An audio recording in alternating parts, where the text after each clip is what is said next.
Whether it's attributed to the Rose Bowl winning football team, the top 5 baseball team, or the makeover the campus has undergone in the last few years, TCU's freshman application numbers have skyrocketed the last 5 years. I think the decisive factor is having students come to campus and see what's here.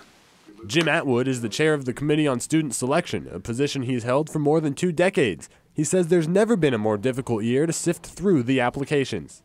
It's always been the case. There'd be more than we could accommodate, but this year the challenge of accommodating people is much more pronounced. The number of students applying for admission has more than doubled in the last 5 years, from 8,600 to more than 18,000 this year. The size of the freshman class has also grown from about 1,600 to more than 1,800 for the fall of 2010.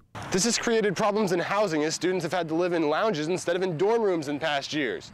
Previously, construction had been an issue. Director of Residential Services Craig Allen says the school is better prepared now for larger classes. What we've gotten better at is, because we know that we're going to need those bed spaces, we do a much better job planning for it. Allen says that although his office starts to plan for housing months in advance, it has a hard time nailing down the final details until the number of freshmen is known. We start planning for not just where freshmen will live, but what gender we need for each floor, because we have to pay attention to that. We have some flexibility in some places, but we have to make sure we get the gender split right too. Before rooming can be decided, though, students must get accepted. Atwood says the number of applicants who gain admission will be based on the percentage of students TCU thinks will end up coming. This year it'll be around 7,000 out of 19,000, something like that.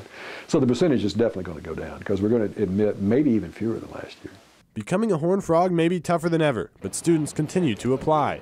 Atwood says the higher number of applicants simply shows that TCU is doing something right.